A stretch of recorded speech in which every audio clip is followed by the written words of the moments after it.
ഒരു ഗ്രാമത്തിൽ കഠിനാധ്വാനിയായിട്ടുള്ള ഒരു കർഷകനുണ്ടായിരുന്നു. അദ്ദേഹത്തിൻ്റെ കൃഷി രീതിയും ജീവിത രീതിയും എല്ലാവർക്കും ഒരു മാതൃകയായിരുന്നു. പിന്നീട് ഓരോ ദിവസം കഴിയുന്തോറും അദ്ദേഹത്തിലേക്ക് ദൈവവിശ്വാസം ഏറി വന്നു. അദ്ദേഹം കടുത്ത ഒരു ദൈവവിശ്വാസിയായി. കൃഷി ക്രമേണ കുറഞ്ഞു വന്നു. കാരണം വായന കൂടി വന്നു. വായന കൂടുന്നതിനനുസരിച്ച് പ്രാർത്ഥന കൂടി വന്നു. പ്രാർത്ഥന കൂടി വന്നതിനനുസരിച്ച് വായന കുറഞ്ഞു വന്നു. പ്രാർത്ഥനയ്ക്ക് തടസ്സമാകുമെന്ന് പറഞ്ഞ് മക്കളെ ശകാരിക്കാൻ തുടങ്ങി, ഭാര്യയെ ശകാരിക്കാൻ തുടങ്ങി. ഒടുവിൽ മക്കളെയും ഭാര്യയെയും അയാൾ ഇറക്കി വിട്ടു. കാരണം എൻ്റെ യഥാർത്ഥ ഭക്തിക്ക് മുന്നിൽ ഒരു നാൾ സാക്ഷാൽ ദൈവം പ്രത്യക്ഷപ്പെടുമെന്ന് തന്നെ അയാൾ വിചാരിച്ചു. അയാൾ അതിനുവേണ്ടി കഠിന വ്രതങ്ങൾ നോറ്റു. ഒടുവിൽ വയ്യാത്ത അമ്മയെ വരെ അയാൾക്ക് ഉപേക്ഷിക്കേണ്ടി വന്നു. അയാൾ അധ്വാനിച്ച് നിർമ്മിച്ച ആ പഴയ വീട്ടിൽ അദ്ദേഹം മാത്രമായി. അദ്ദേഹത്തിൻ്റെ പ്രാർത്ഥന ദൈവത്തെ പ്രത്യക്ഷപ്പെടുത്തുന്നതിന് വേണ്ടിയിട്ട് മാത്രമായി. ഊണും ഉറക്കവുമില്ലാതെ സർവ്വനേരവും പ്രാർത്ഥന. താടിയും മുടിയും വളർന്നു വിരൂപനായി. പക്ഷേ അദ്ദേഹം തൻ്റെ ആ പ്രാർത്ഥനയിൽ നിന്നും അണുവിട മാറിയില്ല. ഒരു നാൾ തൻ്റെ മുന്നിൽ താൻ മനസ്സിൽ സൂക്ഷിക്കുന്ന ആ ദൈവം പ്രത്യക്ഷപ്പെടുമെന്ന് തന്നെ അയാൾ ഉറച്ച് വിശ്വസിച്ചു.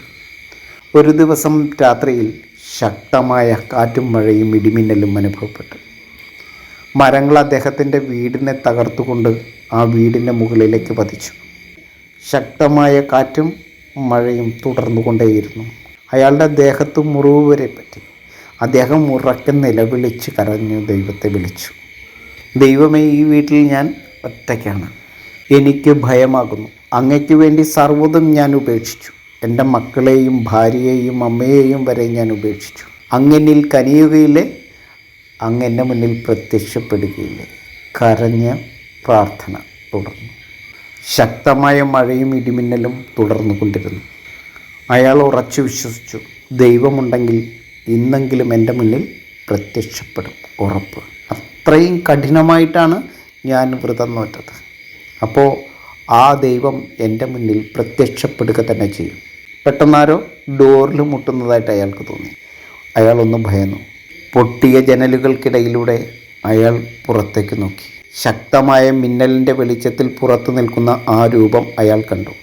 താൻ മനസ്സിൽ പ്രതിഷ്ഠിച്ച് ആരാധിച്ച അതേ ആ ദൈവത്തിൻ്റെ രൂപം, അതിനേക്കാൾ തേജസ്വിയായി അതാ പുറത്തു വന്ന് നിൽക്കുന്നു.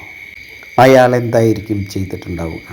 താൻ ആർക്കു വേണ്ടിയാണോ തൻ്റെ കുടുംബത്തെയും മക്കളെയും അമ്മയെയും എല്ലാം ഉപേക്ഷിച്ചത്, തൻ്റെ തൊഴിൽ ഉപേക്ഷിച്ചത്, തൻ്റെ സർവ്വജീവിതവും ഉപേക്ഷിച്ചത്, ആ താൻ പ്രതീക്ഷിച്ച് നിൽക്കുന്ന വ്യക്തി അതിനേക്കാൾ തേജസ്വിയായി പുറത്തു വന്ന് നിൽക്കുന്നു, തൻ്റെ ദൈവം. അയാൾ എന്തായിരിക്കും ചെയ്തിട്ടുണ്ടാവുക? ആ ദൈവത്തിൻ്റെ മുന്നിലേക്ക് അയാൾ ഓടിയെത്തിയോ? നിങ്ങൾ എന്താ വിചാരിച്ചത്? ആ സമയം അയാൾ എന്തായിരിക്കും ചെയ്തിട്ടുണ്ടാവുക? നിങ്ങൾക്കറിയോ? അയാൾ പിന്നെ ദൈവത്തെ വിളിച്ചില്ല. അയാൾ പിന്നെ ഒരിക്കലും ദൈവത്തെ വിളിച്ചില്ല. ദൈവത്തിൻ്റെ അടുത്തേക്ക് ഓടിയെത്തിയില്ല. അയാൾ കരഞ്ഞുകൊണ്ട് വിളിച്ചു പോലീസ് സ്റ്റേഷനിലേക്ക്. അത്രയേ ഉള്ളൂ ദൈവവിശ്വാസം. നമ്മളുടെ മനസ്സിൻ്റെ ഉള്ളിൽ തന്നെ നമുക്കറിയാം എന്ത്? നമ്മൾ വിളിക്കുന്ന ദൈവം നമ്മളുടെ മുന്നിൽ ഒരിക്കലും പ്രത്യക്ഷമാവുകയില്ലെന്ന്. ആ ഉറപ്പ് നമുക്ക് തന്നെ അറിയാം. പക്ഷേ നമ്മൾ നമ്മളെ തന്നെ വഞ്ചിക്കുകയാണ്, നമ്മളെ തന്നെ പറഞ്ഞ് പറ്റിക്കുകയാണ്. ആ ദൈവവിശ്വാസി നിങ്ങളാണെങ്കിലും എന്ത് ചെയ്യും? ഇത് തന്നെ ചെയ്യും.